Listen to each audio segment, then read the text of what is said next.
Hare Krishna. Can you hear my voice? Am I audible? Is my voice audible? Okay. Let's start. Namam Vishnupadaya Krishna Prashtaya Bhutale Srimate Bhakti Vedanta Swaminti Namine. Namaste Saraswati Deve Gauravani Pracharine Nirvishesha Shunyavadi Paschatya Deshatarine. Jai Shri Krishna Chaitanya Prabhu Nityananda Shri Advaita Gadadhara Shivasadi Gaura Bhakta Vrinda. Hare Krishna Krishna Krishna Hare Hare. Hare Rama Rama Rama Hare Hare. Hare Krishna. So thank you all very much for joining today's session. We have been discussing from the first verse of Sri Chaitanya Siksastakam, and we have been discussing Srila Bhaktivinoda Thakur's commentary. Its name is Sanmodana Bhashyam. So Sad means devotees, Modana means to give pleasure. So the commentary which gives great pleasure to the devotees is called as Sanmodana Bhashyam. We have been discussing from that. So we will do a quick meaning of the first verse. The first verse describes actually the Nama Tattva, the glories of the holy name. And before we even started this, we discussed from Sri Brihad Bhagavatamrita. We discussed about the reason behind why, even though there are so many limbs of devotional service, why there is exclusive glorification of the chanting of the holy names. So we had a long discussion on this about how the Vaikuntavasis, their conversation with Gopakumar from Brihad Bhagavatamrita, we saw that. So, and then we started this first verse. We saw that in the very first verse, Sri Chaitanya Mahaprabhu describes 7 ways in which the holy name helps the jiva establish a relationship with Krishna by removing the potential obstacles for establishing that relationship. So 7 different things. Cheto darpana marjanam bhavamaha davagni nirvapanam shreyak kairava chandrika vitaranam vidyavadu jivanam anandambudi vardhanam pratipadam purnamrita swadanam sarvatma snapanam param vijayate Shri Krishna Sankirtanam. So here is that let there be victory for the chanting of the holy name of Krishna, Param Vijayate Shri Krishna Sankirtanam. Why? Because the first thing, Cheto Darpana Marjanam. So Cheto Darpana Marjanam means chanting of the holy name cleanses the mirror of the heart of all the past material vasanas and emotions which we have in relationship with this material world, people of this world, things of this world, places of this world, and all these things. Okay. So, and that is the first obstacle, as we saw in this example, the example of a woman, loving someone prior to her marriage, but due to circumstances marrying someone else. So how best she can establish a relationship with her husband, it depends on 7 different parameters. The first parameter is how completely she can forget her past love life. Only to that extent she will be able to fully involve herself in loving her husband. So we all are that wife, and since time immemorial we have had this relationship with this material world, places of this world, people of this world. That is our paramour or past lover, and Krishna is our new husband. So how completely we will be able to establish a relationship with Krishna depends on how completely we are able to forget our relationship with this material world. And then second thing is Bhavamaha Davagni Nirvapanam. So chanting of the holy names, the second thing it does is that it helps the jiva or the devotee transcend the influence of the threefold miseries, because that is another reason for very weak relationships, is If one is very sensitive to um, the uh, suffering around us, then one tends to become very self-absorbed in one's own problems. When one becomes very self-absorbed, then the other person does not experience that warmth in that relationship. So therefore, so chanting the holy name desensitizes the living entity, uh, desensitizes the living entity to all kinds of adhyatmic, adibhautik, and adidaivic kleshas by creating absorption. Twadvirya gayana mahamrita magna chitta. By magna chitta, by absorbing our mind in hearing and chanting, the holy name actually helps us transcend the influence of the threefold miseries. So that is Bhava Maha Davagni Nirvapanam. And the third reason, third obstacle for uh, developing a good relationship is lack of service attitude and lack of good qualities. So chanting of the holy names does that. Shreya Kairava Chandrika Vitaranam. The holy name is compared to the moon, full moon, whose cooling rays make the night blooming white lily blossom completely. So the night blooming white lily is compared to all the good qualities of the devotees, uh, especially the desire to serve Krishna. So when the holy name shines, when the full moon of the holy name shines on the jiva, then the night blooming white lily completely of all good qualities, especially the desire to serve Krishna, it blossoms. That is compared to Shreya Kairava Chandrika Vitaranam. Then the fourth benefit is the fourth obstacle in establishing a relationship with the husband is that to get to know him, you have to know that person properly to develop any level of affection or intimacy. So that is called as Vidya Vadu Jivanam. So with Vidya or knowledge is compared to Vadu. Vadu means a chaste wife. Hmm? And Jivanam means life. The life of a chaste wife is her husband, right? So the holy name is the husband for the Vadu of Vidya. Hmm.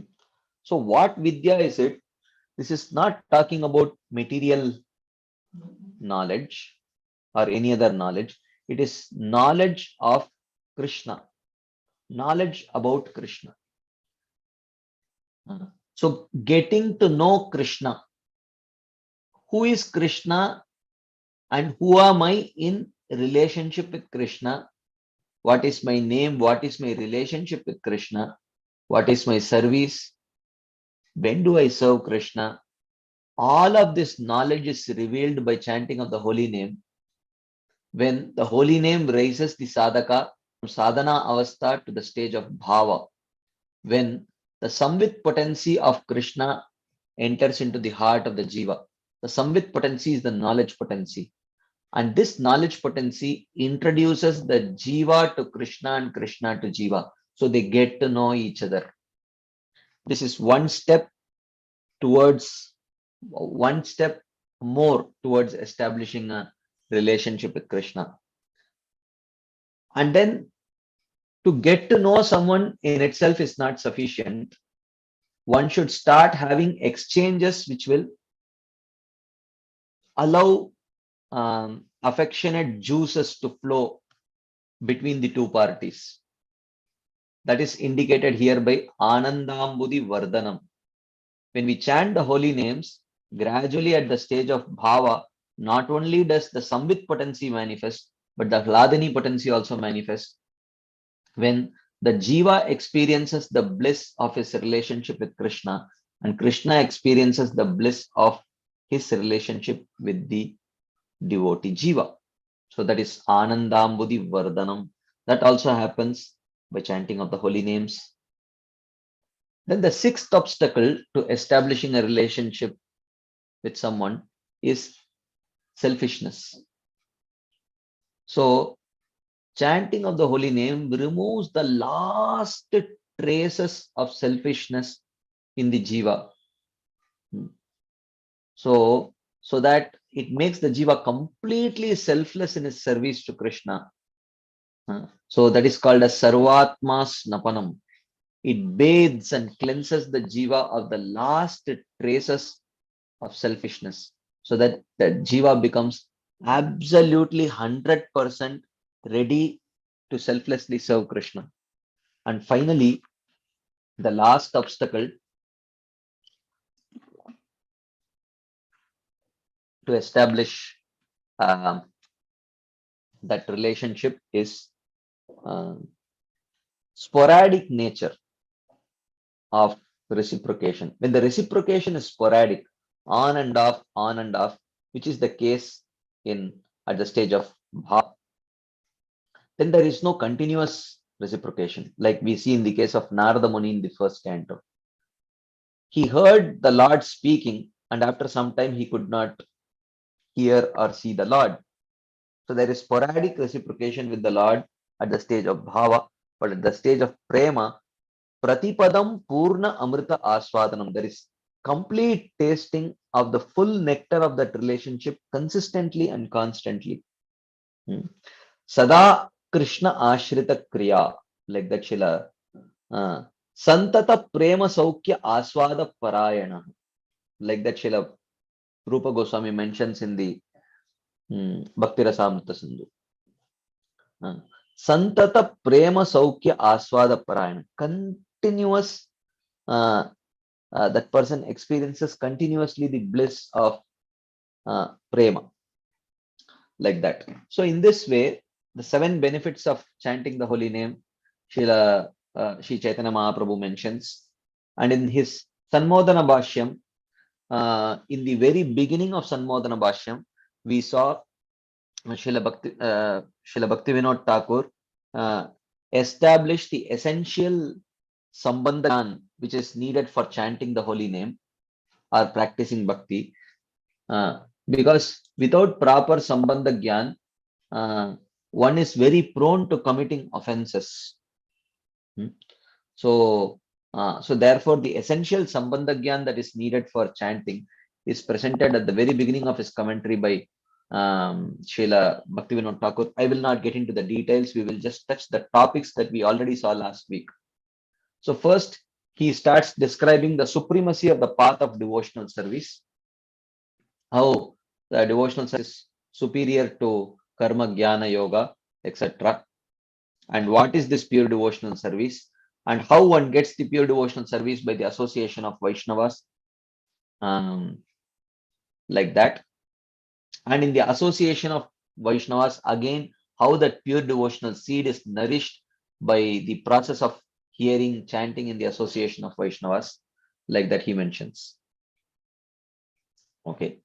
So, and then he also establishes that how in the path of devotional service, chanting the holy name is a very preeminent position in the path of bhakti that he establishes. Then he describes Lord Chaitanya's philosophy. He says that how Chaitanya Mahaprabhu has very clearly shown that in the Vedic scriptures, the teachings of the Vedic scriptures can be divided into 3 categories: Sambandha, Abhideya, and Prayojana. Sambandha means the brief relationship of the Supreme Lord with his energies. Then Abhideya is the practice that is needed to achieve the highest goal of the jiva, and Prayojana is the highest goal. The highest goal is prema, and the Abhideya is Shuddha Bhakti, right? So then he talks about the personal and impersonal conception of God, how the absolute truth has both personal and personal aspect. both are there, but the personal aspect is actually the supermost aspect. Brahmano hi pratishta aham, as Krishna says in Bhagavad Gita also, I am the support of Brahman, like that. So then then he talks about how the personal conception of the absolute truth is superior. So he discusses this in detail. Okay. And how, okay. So then he explains through the analogy of the sun, how the sun disk, the sun god is the personal feature of the Lord. The sun disk is that Brahman, sunshine is Jiva, and the reflected sun rays is the Pradhan, or the material manifestation, like that. So through that explanation, he explains how there is one supreme Lord, and everything else is either his uh, energies or expansions. So in that way, Ek Brahma Dvitiya Nasti. There is one Brahman and there is no second person at all. Because there is nothing that exists, is not connected with the Lord. Everything that we see in this material world or in the spiritual world is either the energy of Krishna or expansion of Krishna.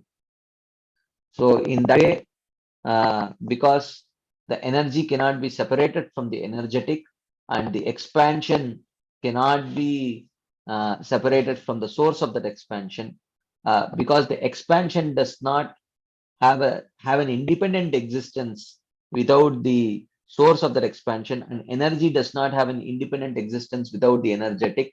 Therefore only Krishna exists and nothing else exists. So in that way we understand the Vedic aphorism Ekam Brahma Dvitiya Nasti, like that. Neha Nasti Kinchana, like that. So and then he also explains that how there is a simultaneous oneness and difference between the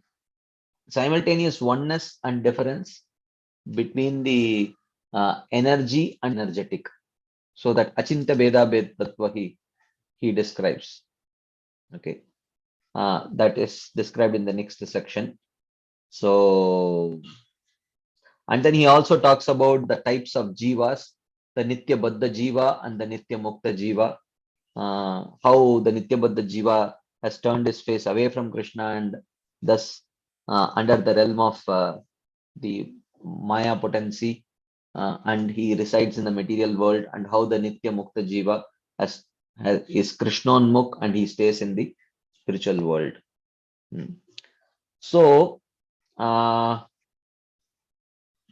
then how by the association of pure Vaishnavas, the Jiva gradually develops taste for spiritual knowledge, and then eventually starts practicing bhakti and perfects his life, that he mentions, right?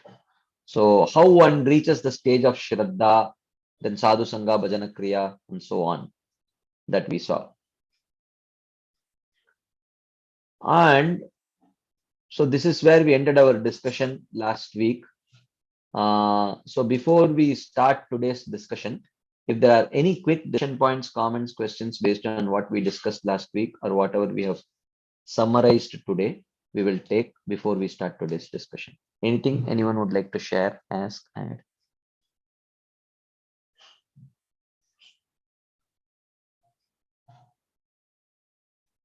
Okay. If there is none, then we will continue our discussion. So if you have any questions, you can always raise your hands, and I'm sure you all know how to raise your hands in Zoom.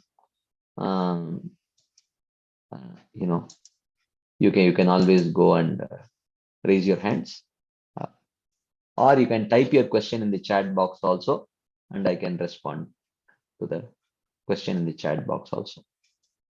Okay, let's move on to the last part of this introduction to this commentary, and then we will move on to trying to understand the 7 benefits of chanting the holy name.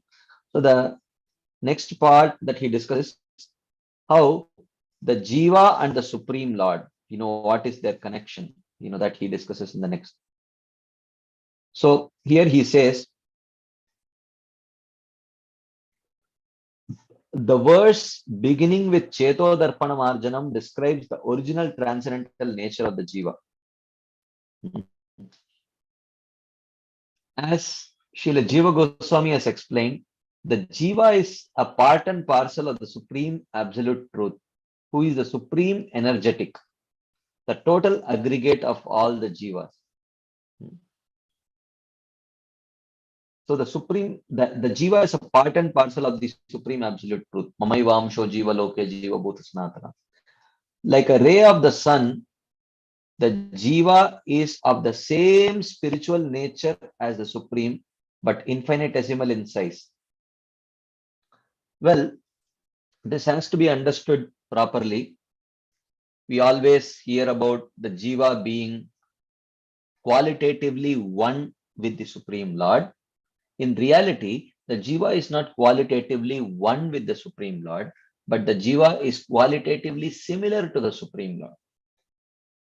So, that is because if you see in Bhakti Rasamrit Sindhu, Srila Rupa Goswami mentions that Krishna has 64 qualities in full, but the Jiva has only 50 qualities in minute quantities. Okay. So, therefore, the Jiva has only 50 qualities in minute quantity. So even if you make that infinite proportion, if you make those 50 qualities to infinite proportion, still it will be only 50 qualities and not 64. So the Jiva in reality can, is constitutionally different from the Supreme Lord. But he is similar. He is similar, but not exactly same. So the example of a drop of water and the ocean is not a very complete analogy. It is just to show the similarity, but just like any other material analogy, it has its own inadequacies, because matter and spirit have only very little in common. So you cannot find a perfect material analogy to completely describe a spiritual reality. So therefore, material analogies are always little, you can say, deficient in completely explaining spiritual reality. So that analogy of a drop of ocean water and ocean itself is not a very complete analogy, like any other material analogy, right? So, Srila Baldev Vidyabhushan has analyzed Godhead as the infinite Supreme Lord and the Jiva as his infinitesimal part. All the transcendental qualities are eternally present in perfect fullness in the Supreme Lord. His pure ego is manifest as both the absolute knowledge and the knower. Similarly, the Jiva is also in possession of transcendental knowledge and pure ego, though in partial degree. In his constitutional state, the Jiva also has transcendental knowledge and pure ego. But the knowledge of the Jiva is minuscule in comparison to the knowledge of Krishna. The Jiva does not know everything that Krishna knows. And even in his perfect state, the Jiva is incapable of knowing everything that Krishna knows. So therefore, the Jiva definitely has transcendental knowledge, but not every aspects of transcendental knowledge that Krishna possesses. This is logical because qualities such as heat and light present in the sun are also present in the sun rays. So in the sun's rays. Of the two, then The Supreme Lord is fully independent, possessing and embodying all transcendental qualities. Okay. So the Supreme Lord is fully independent. He is the origin of everything, and he only partially enters into material nature and controls it. Partially enters means he enters through his energy only, external energy, but he himself personally does not enter material nature. It is he alone who creates and maintains the material world through his energy, of course, through his material energy. Okay. The reservoir of all spiritual bliss, he is ever relishing his own spiritual self and distributing the nectar of pure love of Godhead by means of his pure devotional service. So he is relishing his own spiritual self and distributing the nectar of pure love of Godhead by means of his pure devotional service. Indeed, he encourages all living entities to taste that sweet nectar. The innumerable living entities go through varied stages of existence, now eternally conditioned, now eternally liberated. Sometimes eternally conditioned. So from the completely conditioned state to completely liberated state, the living entities go through varied stages of existence. When the jiva rejects the Supreme Lord, he becomes forever ensnared in matter. So this is the Nitya Baddha. Okay. But again, aspiring for his shelter, the curtain of Maya that separates the jiva from his eternal transcendental identity is forever removed, and he is immediately restored to his original pure self. But when the curtain of Maya is removed, when the jiva chooses to turn his face towards Krishna, then his constitutional position is restored. So now let us try to understand. So any quick discussion points, comments, questions on this last theme that Srila Bhaktivinoda Thakur discusses about the relationship between the jiva and Krishna?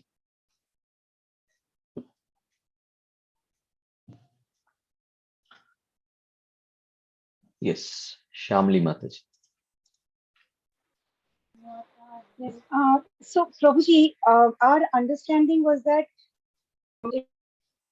what Madhacharya teaches, or I'm not sure, or what Ramanujacharya teaches, that the jiva, jiva and the Supreme Lord are completely qualitatively different. It was a Well, part of their sampradaya that this book, right? Madhvacharya does say that, but that we have to see. Madhvacharya's philosophy is more of a tit for tat philosophy, in the sense, um, uh, Shankaracharya came and he said, everything is one. The jiva is qualitatively absolutely one with Krishna. There is, you know, there is no difference. So Madhvacharya said, no, there is absolutely no similarity. Both are completely different entities. So, and just like Shankaracharya used strong Upanishadic logic to establish his point by, um, by sort of cherry picking verses which seemingly supported his viewpoint. Madhvacharya showed to the followers of Shankaracharya that I can do similar cherry picking of the Upanishadic verses to prove what is exactly opposite to what you have presented. So you presented that there is absolutely no similarity, there is absolutely no difference between the jiva and the Supreme Lord, but I will do the same cherry picking by neglecting some verses and accepting only verses which support my conclusion that I want to present. I will present the exact opposite thing. And he established that how there is absolutely no connection between the Jiva and the Supreme Lord. But both the philosophies are not complete because there is no scope for cherry picking um, when it comes to understanding the scriptural reality. So Ramanujacharya, so just like what Shankaracharya did, he took only the Abheda Shrutis. The Abheda Shrutis means the texts which describe about the qualitative similarity between the Jiva and the Supreme Lord. He took only those verses, and he said that, look, there is absolutely no difference between the Supreme Lord and Jiva. Jiva and Supreme Lord are one, like that. And in doing that, what he did, he sort of uh, neglected the uh, Bheda Shrutis, which actually express the difference between the Jiva and the Supreme Lord. Like Nityo Nityanam, Chetanas Chetananam, Eko Bahunam Yo Vidadati Kaman. Like that, there are so many other such verses which establish the clear-cut difference between Jiva Tattva and Ishvara Tattva. So what did Madhvacharya do? If you can do it, I can do it better. So he took all those Bheda Shrutis, which clearly establish the difference between Jiva Tattva and Ishvara Tattva, and he focused the focus light on only those verses and said, look, there is absolutely no similarity between the Jiva and the Supreme Lord. But Ramanujacharya took a more, uh, you know, uh, proper approach, and Chaitanya Mahaprabhu also. They said, look, don't do this kind of cherry picking. You have to accept both the Veda Shrutis and the Abheda Shrutis. And in a very consistent way, you should be able to comment on both the Veda Shrutis and Abheda Shrutis. So Chaitanya Mahaprabhu established there is Achintya Bheda Abheda. There is inconceivable oneness and difference between Krishna and his energies, including the Tatastha Shakti in the form of Jiva. So therefore, our understanding is that there is definitely qualitative similarity between the Jiva and Krishna, but at the same time, there is a lot of difference between Jiva and Krishna also, like that. Thank you. Yeah. Okay. Dr. Asha Mataji. Hare Krishna, Prabhuji, Dandat Pranam. Prabhuji, you said that Krishna doesn't come in the material world. Only his energies, through his energies, he is doing all those things. But Krishna did his pastimes in under this world only. Yeah. He doesn't come in the sense, he doesn't come to regulate the functioning of this material world. That is what it means. So, so the regulation of the material world, the creation, maintenance, and destruction is not personally carried out by Krishna, but Krishna has come periodically for paritranaya sadhunam vinashaya cha dushkritam dharma samsthapanarthaya, for the purpose of, so whenever his devotees feel separation from him, he comes to pacify those feelings of separation by personally manifesting for them, which has nothing to do with the regulation of the general material world. Vinashaya cha dushkritam, and some of the demons who trouble the devotees and who cannot be killed by ordinary people like Kamsa or Hiranyakashipu, such people, Krishna comes to kill them, which also has nothing to do with the general regulation of this material world. And dharma samsthapanarthaya, he comes to establish the dharma of bhakti, so which also has nothing to do with the regulation of this material world. So that regulation of this material world through the law of karma, that is carried out through Krishna's energies, and of course the law of karma also. So that is what it means. Is that relevant, Mataji? Yes, Prabhuji. Thank you very much. Hare Krishna. Yes, Vrachsundari Mataji. Yeah,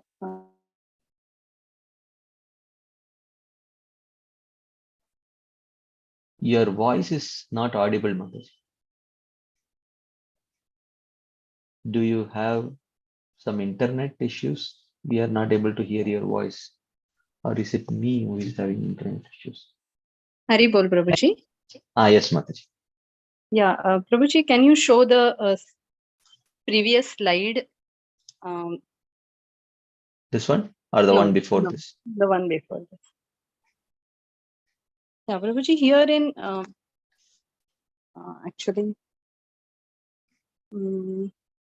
yeah, The one. the innumerable living entities go through varied stages of existence, now eternally conditioned, now eternally liberated. Mhm. Can you just explain little more on this? Actually, I was traveling, so I'm not sure if you elaborated on this. Means our understanding is always that eternally liberated never become conditioned. Yeah. Or how is it, Prabhuji? Means I'm not No. understanding what. So from eternally conditioned to eternally liberated. So this is where we have to understand the word eternal or nitya. It has multiple contexts in which these words are used. Okay. So for example, nitya can mean anadi and ananta. Okay. No beginning, no end. That kind of eternality is also called as nitya or sanatana. Okay. So this is the nature of the soul. The soul is eternal. It has no beginning, no end. So that is one context in which the word nitya is used. Another context in which the word nitya is used is anadi, but there is anta. There is no beginning, but there is an end. For example, the conditioned nature of the jiva in this material world, it has no beginning, but it has an end. When the jiva takes up to the practice of devotional service and perfects the practice of devotional service, then he becomes then that nitya, anadi, or the eternal conditioning comes to an end. So here eternal means you cannot trace the beginning, but it has a definite end. So that is also you can say that is also called as eternal. So in this case, anadi but anta, this refers to the conditioning. Okay. And then there are certain things which have an adi but ananta, which are beginning but no end. That is the liberation of the conditioned soul. Okay. Liberation of the conditioned soul. So it has a beginning, by practice of bhakti. When one perfects the stage of bhakti, then the liberation of the living entity starts. But from that point on, for eternally, he will be liberated. So the word eternal is used in all these three senses: anadi and ananta, adi, anadi but anta, and adi but ananta. In all these three contexts, the word eternal is used. So eternally conditioned living entity can become eternally liberated. So now you may say that if you say eternally conditioned, he will remain eternally conditioned only. If you say he is eternally liberated, he has always been eternally liberated. How can the eternally conditioned soul become an eternally liberated soul. It means, here the word eternal means, in terms of conditioning, it means anadi but anta.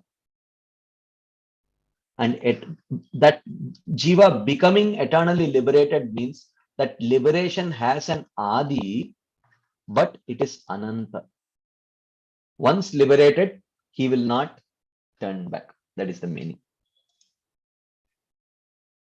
Is that relevant, Mataji? Oh yes, Prabhuji. I was thinking that Srila Bhaktivinoda Thakur is saying ki now eternally conditioned, now eternally liberated means it is repeating like this. But no, yeah, I understood. Yeah, understood. Yeah. I think it was it was I more of think a the word grammatical I wrong understanding than the.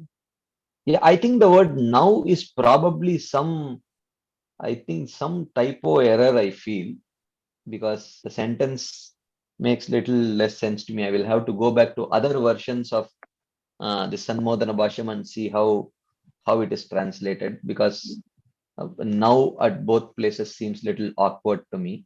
I will check the other versions and I will get back. It could be that times English also could be having such kind of usages.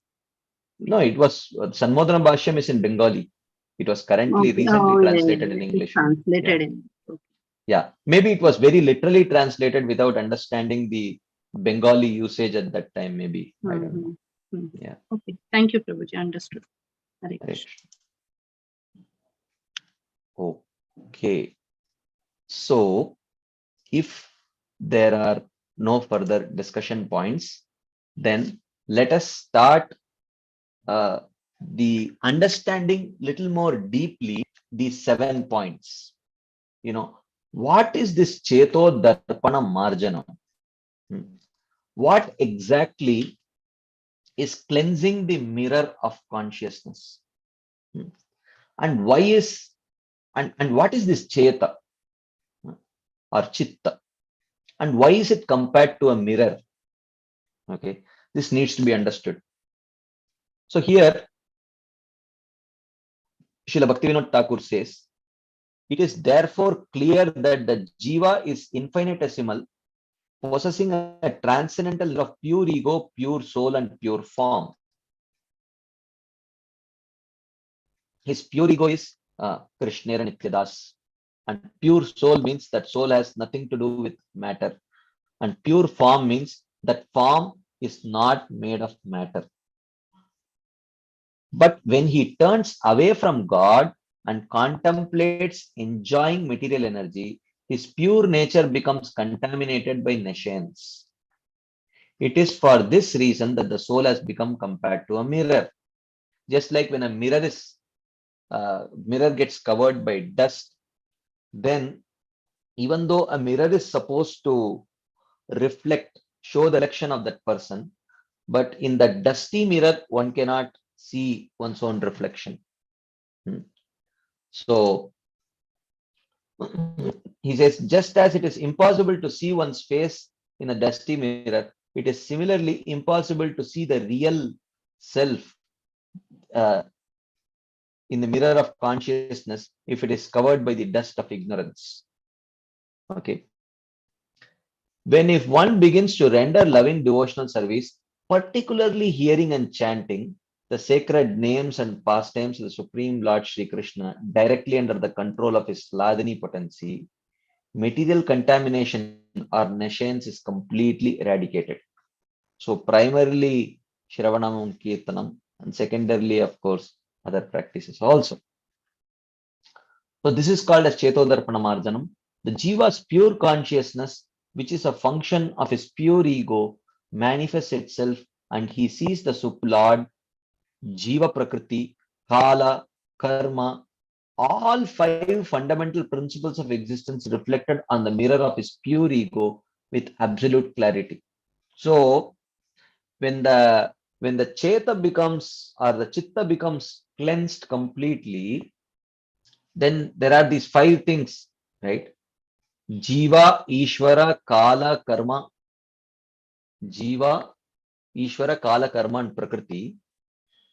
So all five, when they are reflected in false ego, it takes a completely different meaning. But when they are reflected in the true ego, then it takes a whole different meaning, right? So in the mirror of his pure consciousness, he sees the reflection of his original identity without any distortion. This helps him to know his true religion and inherent nature as an eternal servant of the Lord. When one becomes really expert in serving the Lord, then his propensity to enjoy material life is converted into a loving devotional mode of service. This is what is called as Cheto Darpana Marjanam. So this is Srila Bhaktivinoda Thakur's explanation. So now we will try to understand this little more deeper.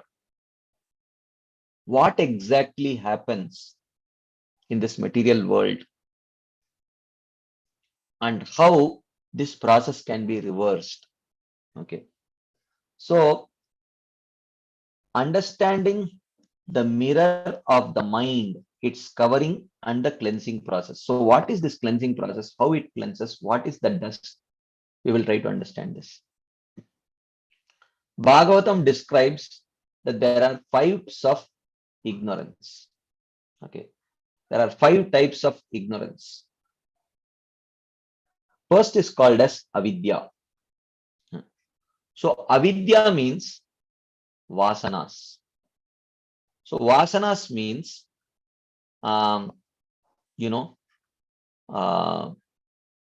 memory of past enjoyment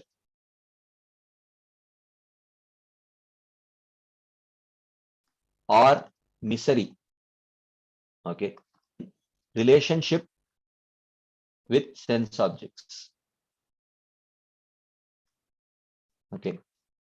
So,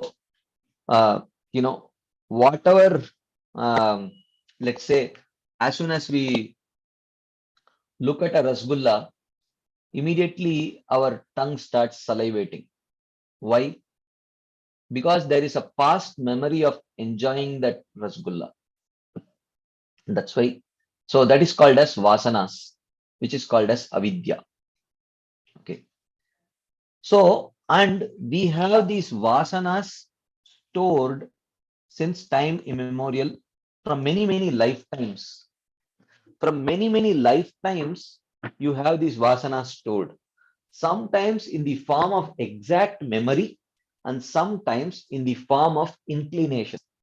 That is why you see some people right from their birth, they are gifted in some way or other, either musically or artistically, they are gifted sometimes. So how that happens? That they carry over from their past life. Okay. So vasanas, and sometimes some people are there who can exactly remember what happened in the past life. So now, so these vasanas get carried over from previous life to this life also, or previous lives to this life. So the soul has access to all the vasanas which it has acquired since time immemorial in various bodies. Okay. So this is avidya. Then the second is called as asmita. What is this asmita?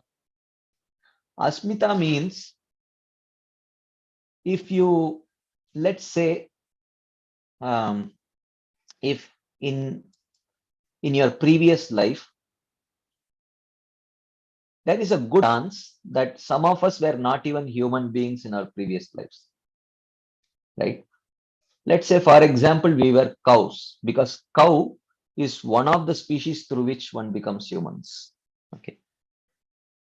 Especially those who have a predominance of sattva. So, and I don't think anyone would mind also if if I say that you were probably a cow in your previous life. Any other species, maybe offense will be taken, but cows, I don't think so much. So let us say if you were a cow in your previous life, so which means the memory of the vasanas in a cow body should also be there, right? So now, how many of us, you know, do you think in this body, let's say if we have been fasting for Ekadashi, Nirjal Ekadashi, we have not had anything, okay, and on Dwadashi morning, we have some Goshala Seva at GEV. So we go to GEV and we are serving the cows. We are feeling extremely hungry, and suddenly, there is fresh green grass offered to the cow. Do you think our mouth will start salivating looking at that fresh green grass? Most unlikely. We might even die of hunger, but we will not try to pacify our hunger by eating fresh green grass. Even though probably about 25, 30, 40 years back, we were a cow.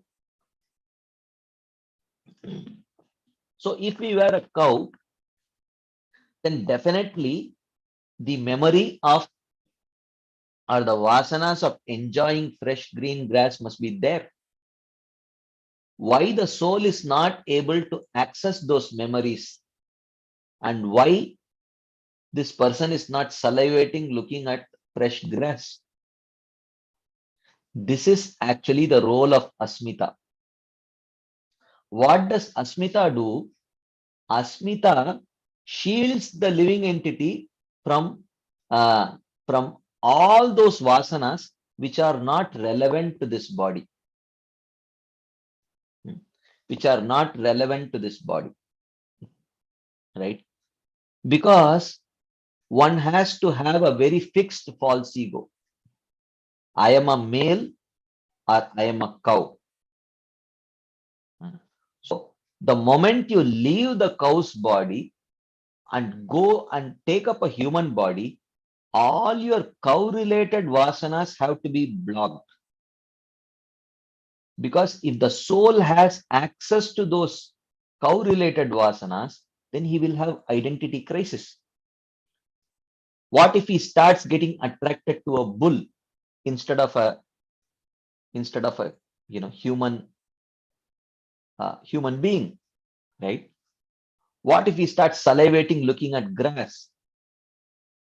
Then there will be identity crisis, right? So Asmita shields the living entity from all those vasanas which he had accumulated in his previous body. Okay. And next time he gets a cow's body, Asmita allows that jiva to access all those vasanas. So it is there, but it is not accessible. So even if we were human beings in our previous lives, okay, we may at the most carry over some inclination, some vasanas in the form of inclinations, right? But we will not have exact memory, because if we have exact memory, then again there will be identity crisis, right? Who am I? I am in a child's body, but if I'm thinking like a 90-year-old person speaking a different language, what would happen? And this happens sometimes. And in the Vedic literatures, they are called as Jati Smara. Jati Smara means for some reason, some living entities are given access to memory of their past lives. We do see these things, right? Past life memories, where a 5-year-old child says that, it speaks a totally different language, and, it calls a 60-year-old person as my son, and a 90-year-old person as her husband. and all that. So this is Jati Smara. So when the Asmita function, uh, when for whatever reason it allows access to the vasanas of past life, then it creates some kind of issues. So Asmita has to work. So Asmita aspect will shield the living entity from accessing the past memories from previous lives, so that there is a very fixed false ego, only relating to this particular body. So the jiva misidentifies with the body, but the jiva has to misidentify only with the current body and not the past body. Then it leads to problems. Okay. So this is also designed. So this is called as asmita. So there is avidya, which means vasanas, asmita, where the unrelated, vasanas are shielded from the jiva. Then there is raga. Raga means attached. So based on your vasanas, you have attachment to things that you like, and dvesha. Based on your past memory, you have hatred or repulsion of things which you don't like. So there is avidya, asmita, raga, dvesha, and this raga and dvesha does not remain as just attachment and aversion. It intensifies into a deep absorption and a deep desire or want to enjoy that object. Raga means attachment, but raga abhinivesh means a deep desire or an obsession to enjoy that object for which you have attachment. And dvesha abhinivesh means a deep absorption or obsession to get rid of that object which you don't enjoy or which you hate. So this is actually the 5 aspects of ignorance: avidya, asmita, raga, dvesha, and abhinivesh. So now we have to understand what is this cheta. Cheto darpana marjanam, because we say that the chanting of the holy name cleanses the chitta of ignorance, of the dust of ignorance. So we saw what is ignorance, but we have to understand what is this chitta. What is called as chitta is actually, there is one thing which is called as chitta. Okay. But what we are going to see as chitta, but the word chitta has multiple usages. Okay. Sometimes there are 4 things within the heart. Okay. In the heart region, according to our Vedic understanding, there are 4 things. One is called the chitta, second is called buddhi, third is called as mana, and the fourth is called as ahankar or false ego. So what is the role of, and these 4 together are called as antakarana. Okay, this is called as antakarana or internal senses. So what is the function of this antakarana? The function of this antakarana is to convert sensory signals into emotions. Okay, convert sensory signals into emotions. This is the role of the antakarana. And how do they convert sensory signals into emotions? They have access to the vasanas, the past memories of past enjoyment and suffering. Okay. So now, and these 4 things have a particular function. Okay. So let us take an example and try to understand. Okay. Let us say you are sitting at home and chanting the holy names attentively, or trying to chant the holy names attentively. Okay. and something is happening in the kitchen. Okay, someone is cooking. Okay, and the fragrance of the chonk, that comes in the air and enters into your nostrils, just like the fragrance of the tulsi leaves from the lotus feet of the Lord entered the nostrils of the four Kumaras. Tasyaaravinda nayanasya padaravinda kinjalka mishra tulasi makaranda vayu antargatasva vivarena chakara tesham. So it completely disturbed your samadhi in chanting. Okay. And then you think that, oh, ये तो बटाटा पोहा का चौंक है. And then immediately you start smiling, right? Because आपको बटाटा पोहा अच्छा लगता है. So the fragrance enters the nostrils, and then immediately your face flashes a smile. So what happens in between? How did this sensory signal of smell touching your olfactory sense organ,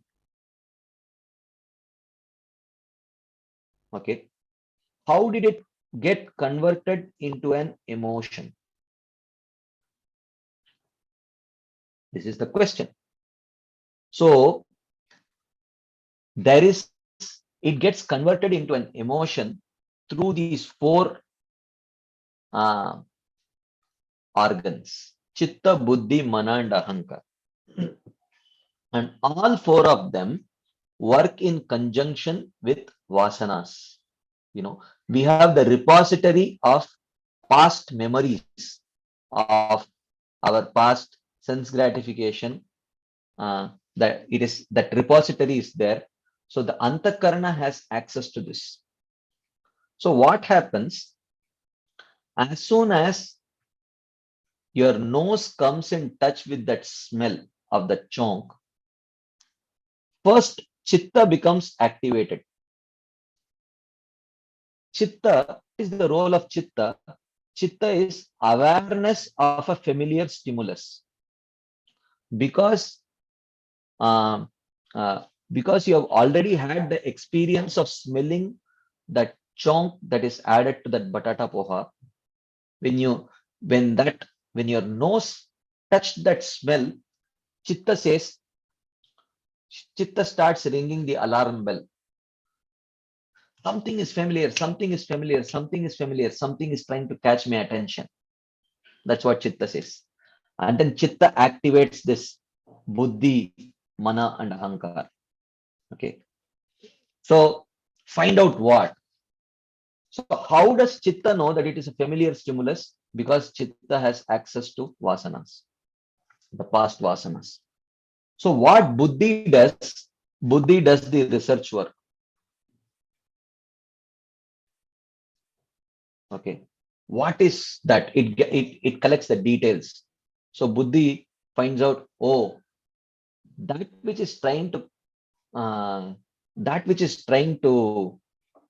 catch your attention is a smell, and that smell is coming from your kitchen, and it is the smell of the chonk that is added to batata poha, and it will land up on your plate in another half an hour. Okay, so these details are furnished by the buddhi. Okay, how does buddhi know all these things? Because it has past memories, right? So of past memory of the smell, past memory of what it belongs to, and what time usually you have breakfast is served at your home, everything. Okay, and then mana is the mind. Okay, that mind works on the platform of emotions. Okay, so mind tries to find out from the past experience what are the emotions connected with this batata poha. Okay, so it checks the vasana database. Okay, it checks the vasana database and checks for the emotions. what are the emotions which are connected with this batata poha? So it is, oh, really good, uh, really good, wonderful, you know. So joyful emotions. Batata poha is wonderful, you know. It's very likable. Hmm. And what does the false ego do? False ego connects these emotions to the self. Okay. Uh, I love batata poha, and I'm feeling very happy that batata poha will land up on my plate. I'm going to enjoy batata poha. So all these emotions, that batata poha is enjoyable, batata poha is very tasty, it's all connected to the self by the false ego. Hmm. Uh, I love batata poha and I'm going to enjoy batata poha. And then when that happens, then it leads to the emotion of joy. Sometimes if someone does not like, it leads to the emotion of distress or horror. अरे आज भी बटाटा पोहा, ये हफ्ते में तो चौथा दे बटाटा poha, horror. So in this way, all the sensory signals are converted into emotions by this antakarana, which is sometimes called as chitta or cheta, in a generic way. So what they do is, whatever the eyes come in touch with, whatever the nose comes in touch with, whatever the ears come in touch with, the skin comes in touch with, it converts them into these emotions. And actually, these emotions bind us to the material world. It is the emotions which bind us to this material world. It is these emotions which keep us very, very absorbed. Emotions keep us very absorbed. That that cannot, it keeps our attention completely absorbed.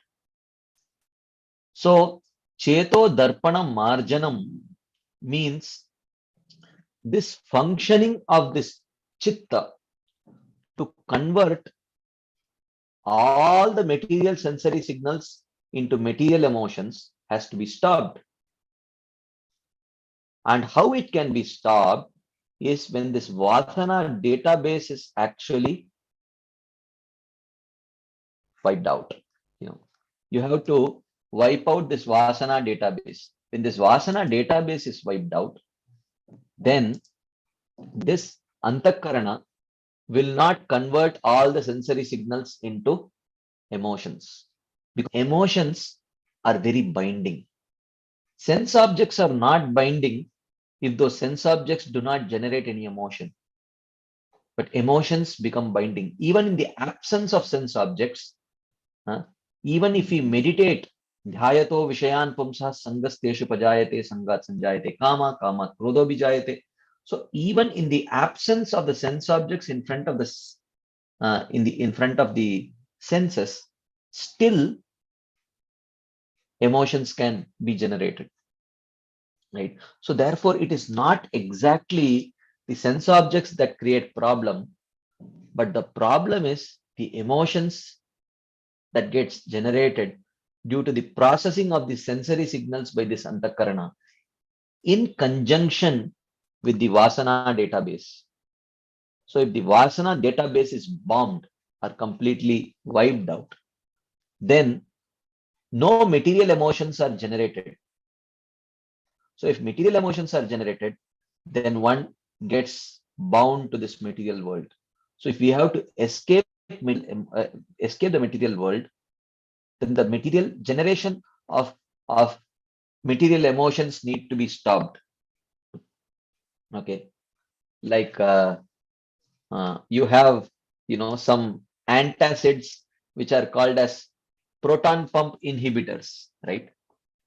So some kind of antacids, whatever um, whatever acid is generated, it will just neutralize that acid, like digene and things like that. But there are some antacids which directly attack the acid generating apparatus only. They are called as proton pump inhibitors, right? So they will go and attack the acid generating mechanism only. So you need to attack the emotion generating mechanism, and the source of generation of these emotions. The apparatus for generating these emotions is this chitta, buddhi, mana, and ahankar. That need not be destroyed, but these material vasanas, material memories have to be destroyed. And that is done by the chanting of the holy name. That is called as Cheto Darpana Marjanam. So when this destroyed, and then spiritual vasanas are added here, then the same, and then if this false ego is turned into true ego, okay, and then these material vasanas are transformed into spiritual vasanas, then whatever thing that we see, the true ego, will, and the chitta, buddhi, mana, and ahankar, they will process these sensory signals into spiritual emotions, right? Just like as soon as the smell of the chonk entered our nostril, automatically our tongue started salivating, right? And a smile flashed in our face. But similarly, like we see the example of Vamshidas Babaji Maharaj, when one day when there was, in the olden days, when this coal-fired engine, train engine was passing by, when he saw that coal-fired engine, he started running behind that engine shouting, Sham Sundar, Sham Sundar, Sham Sundar, like that. So what happened? His eyes saw the form of the engine or the color of the engine, and immediately his antakarana generated the emotion of yearning, and he started running behind the engine shouting Sham Sundar, Sham Sundar. So this is where, there is, the vasana database is filled with all kinds of spiritual vasanas. So therefore, as soon as the senses come in touch with a particular sense object, that sensory signal triggers a spiritual emotion here. So therefore, this is what needs to be done. So Cheto Darpana Marjanam means that this vasana database has to be, this material vasanas have to be wiped out, and spiritual vasanas have to be filled. Okay, so that any sensory signal does not generate a material emotion which will bind us to this material world, right? So, and how these emotions can be very, very, you can say, absorbing, how it can keep us completely absorbed, like we say pashyan napi na pashyati. So sometimes when we are really absorbed in something, even though our eyes are open but we don't notice it, even though our ears are open but we don't hear things, right? So there was a Russian scientist by the name Pavlov. Many of you might know about this mousetrap experiment that he performed. There was a more famous experiment about, Pavlov. He was a behavioral psychologist. He was, in fact, considered to be the father of behavioral psychology. So he conducted a lot of experiments. You all know about the experiment that he conducted with the dog, right? He would keep the food and ring the bell. The dog will come, look at the food, start salivating, right? And then next day also he would keep the food, ring the bell, the dog will come, look at the food, start salivating, like that 3-4 days. And the 5th day, without even giving food, he started ringing the bell. The dog started salivating without even, just by hearing the sound of the bell, because it could connect. So that was one of the experiments that he performed. Uh, but another experiment that he performed was that of this rat. How many of you know about this experiment? Can you please raise your hand? How many of you know about this experiment that he conducted with the rat? Pavlov's experiment. Okay, none of you. So, okay, so this is a new thing for you. So, what Pavlov did is that Pavlov designed a very unique mouse trap. Okay, so in the mouse trap, he had the mouse, the trap door here. Okay, and there were two feeding chambers. Okay, so this is feeding chamber 1 and this is feeding chamber 2, and Pavlov put a piece of cake here and he put a piece of cake here. Okay, and he opened the trap door, put the mouse in the trap door, and just observed the mouse. So what did the mouse do? The mouse went to the left hand side, nibbled at the cake, and then it went to the right hand side, this cake, and he was happy. So the next day, he again, through these feeding chambers, he put one piece of cake here, another piece of cake here. The mouse came and ate the left hand side, then right hand side, and he was happy. In this way, this went on for 3-4 days. Then after some time, Pavlov did a small tweak in this experiment. In this piece of cake, he put a small wire and connected it to a power supply, which would give a small shock to the mouse. The mouse would not die, but the mouse would get a jolt. Okay, it would get shocked. So one fine day, as usual, the mouse very eagerly went to the left hand side, started eating at the cake. It bit through the cake, bit through the cake, bit through the cake till it touched the wire and it got the jolt. So the mouse was totally shocked. What is this? This is something I have never experienced. Maybe I'm hallucinating. So the mouse started eating from the other side of the cake. And then when it again came and touched that wire, it again a jolt. The mouse thought something is wrong. Okay. Then it went to the right hand side, ate the cake, no shock. He was happy. He forgot. Next day, again he went to eat from this side. After he ate a while, he got the shock.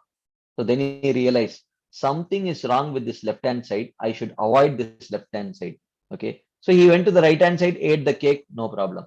Next day morning, he woke up, looked at the left hand side. He said, no, I will not try this again. So he went to the right hand side, ate the cake. He was happy. He continued for a while. Okay. So this went on for a while.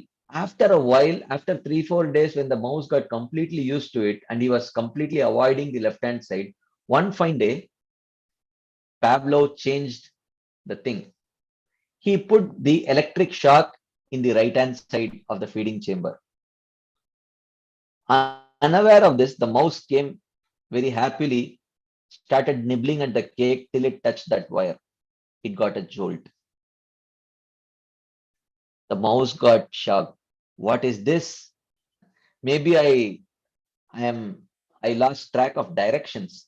Maybe it's the other side which is maybe it is this side which is bad and the other side is good. So he started eating at this part of the cake, this left side of the cake. It was fine.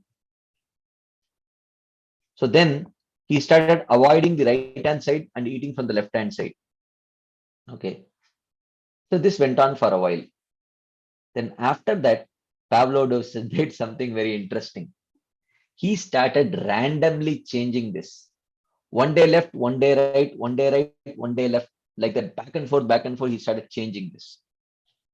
So the mouse would come running and start nibbling, get the shock. And when the mouse got thoroughly confused, what he did, the mouse would run to the right hand side, eager to eat the cake, but would get scared, then turn back, run to the left hand side, eager to eat the cake, but get scared, then turn back, run to the right hand side, eager to eat the cake, but stop out of fear.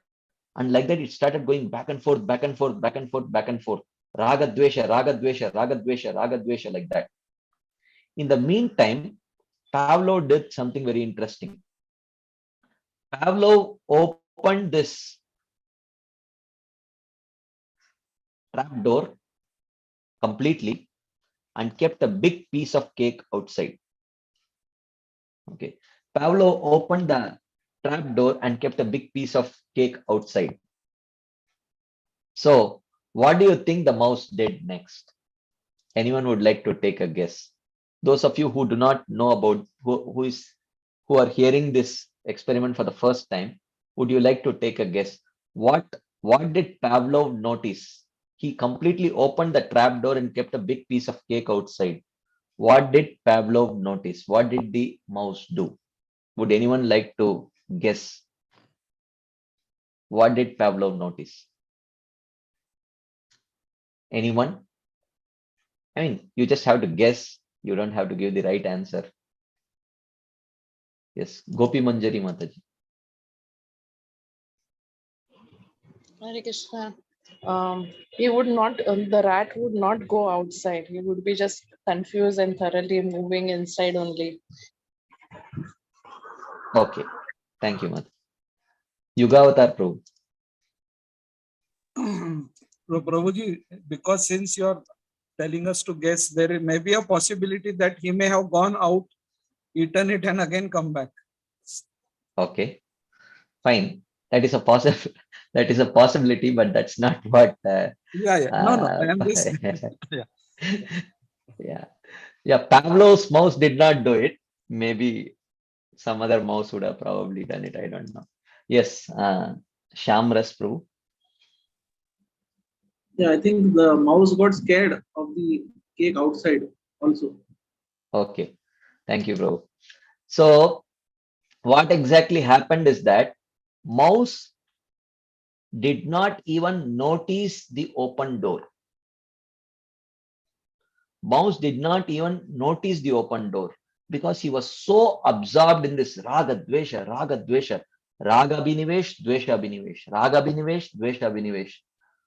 Wanting to eat the cake, wanting to escape the shock, wanting to eat the cake, wanting to escape the shock. He was so absorbed in this that the mouse interestingly did not even notice that the door was open, and it continued this back and forth shuttling for a very long time till it actually died of fatigue and hunger, because the mouse did not have the guts to eat the cake and face the shock. So now, who is this mouse? Who is this Pavlov's mouse? Who is this Pavlov's mouse? Anyone would like to share your thoughts? Yeah, it's all of us, right? We jivas. So, and what is this trap door? What is this trap door which is open now?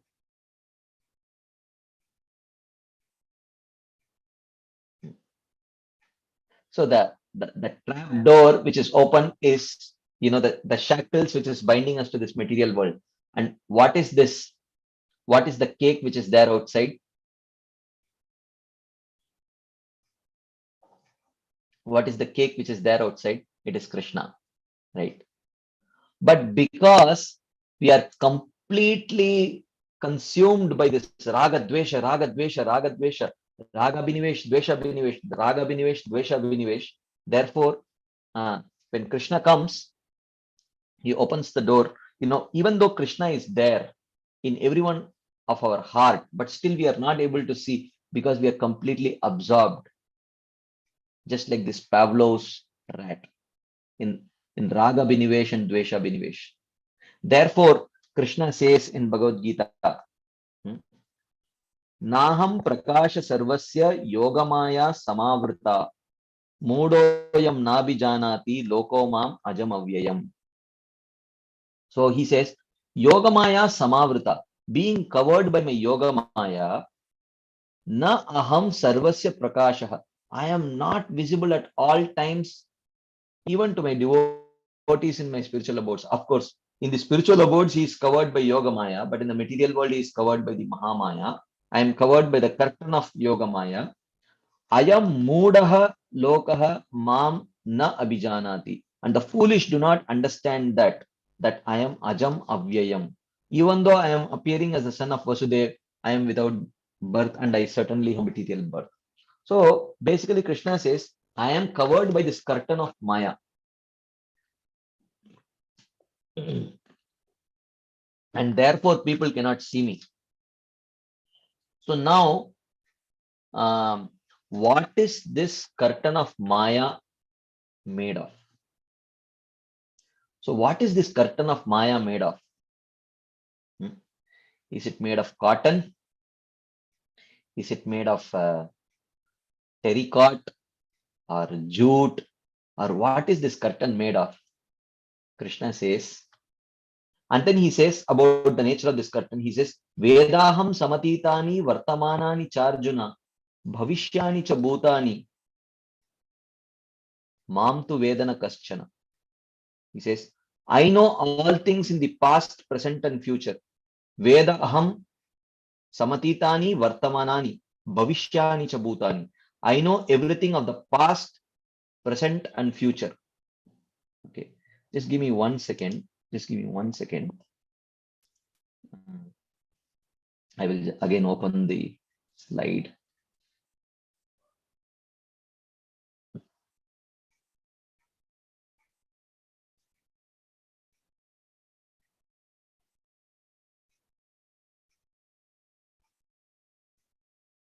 Anyways, we will, it's close to ending time.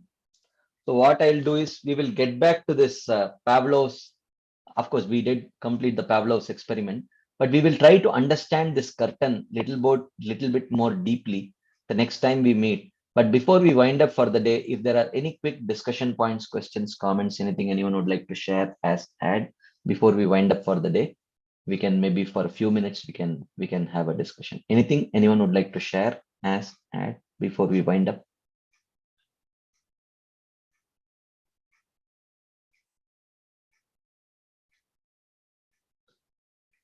Okay, so if there are no discussion points, then we will pause here and we will definitely continue this discussion next Thursday.